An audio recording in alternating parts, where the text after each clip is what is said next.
Okay, so banks fail, it happens, and when they do, the news talks about it for like a week and then nobody cares anymore.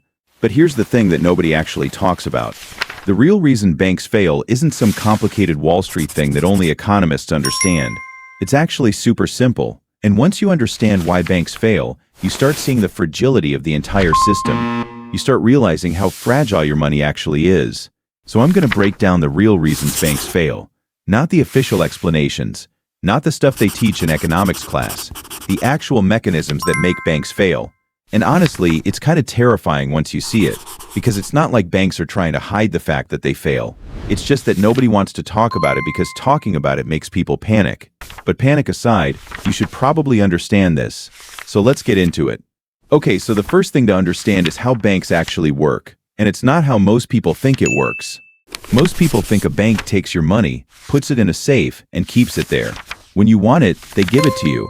That's not how banks work at all. When you put $100 in a bank, the bank doesn't keep that $100. They lend it out, so you have $100 on deposit, but the bank has lent that $100 to someone else. That person now has the $100.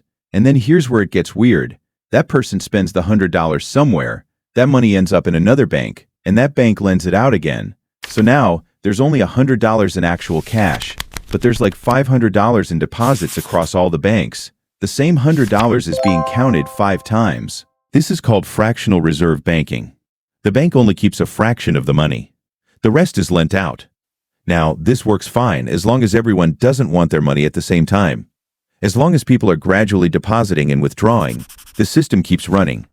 But what if everyone tries to withdraw at the same time? What if everyone gets nervous and goes to the bank like, I want my money now. The bank can't give it to them because the money isn't there. It's all lent out. A bank run. This is called a bank run. And it's terrifying because it exposes the fundamental issue with banking. The money you think you have isn't actually there. It's just numbers in a computer. It's an IOU from the bank. And if everyone realizes that at the same time, the system collapses. So here's the second reason banks fail. And this one is weird because it breaks people's brain. A bank can be profitable and solvent, like actually making money. All the loans it made are being paid back. Everything looks good on paper, but the bank can still fail because of something called liquidity. Liquidity means, can you access cash right now? Solvency means, are you actually worth something long-term? Imagine a bank made a bunch of loans. Those loans will make money over time. In like 3 years, 5 years, whenever they're paid back. But today, right now, the bank needs cash because everyone's withdrawing money. And the bank doesn't have cash. It has loans that will mature later. So even though the bank is solvent, it will make money eventually. It's not liquid. It doesn't have money now. This happened to banks, where they were technically solvent. They had assets, but they didn't have liquid cash. And they couldn't get it, so they failed. Because in banking, the currency is trust. The currency is, do I believe you'll have my money when I want it? Once people stop trusting that, the bank is dead. Doesn't matter if it's actually solvent. This is the thing about banking that nobody talks about.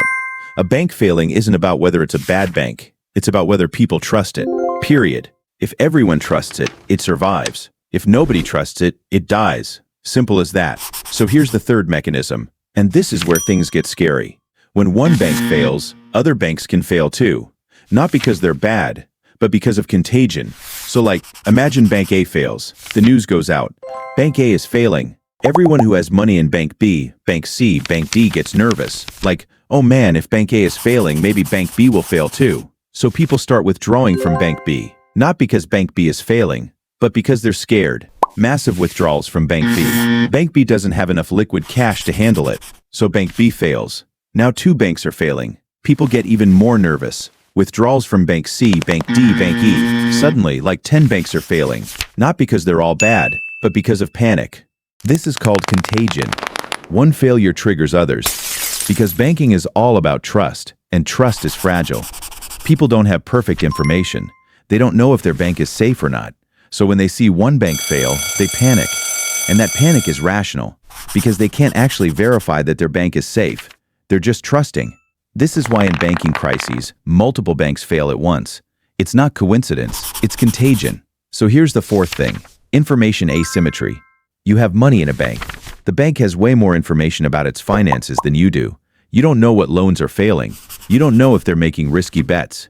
You just trust that they're being responsible.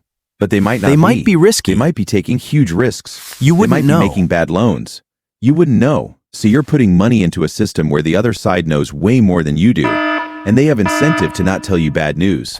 If the bank said, hey, we're making a lot of risky loans, people would withdraw.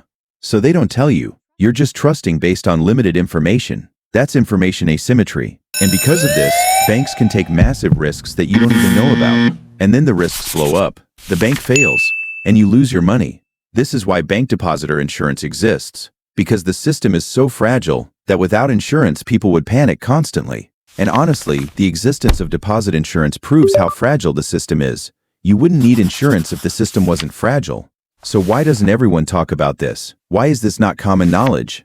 Because talking about it causes panic. If everyone understood that their bank money is basically an IOU, that banks operate on fractional reserves, that contagion can cause system-wide failure, everyone would withdraw their money, and the system would collapse. So it's in everyone's interest to not talk about it. The banks don't want to talk about it. The government doesn't want to talk about it. The media doesn't want to talk about it. Because the stability of the entire financial system depends on people not panicking. So it's this weird situation where the system works as long as people don't realize how fragile it is. The moment everyone realizes it, the system breaks. It's like if everyone on a bridge suddenly realized the bridge might be weak, everyone would run, and the bridge would collapse. So everyone just walks carefully and doesn't talk about the bridge. But that doesn't mean the bridge is actually strong.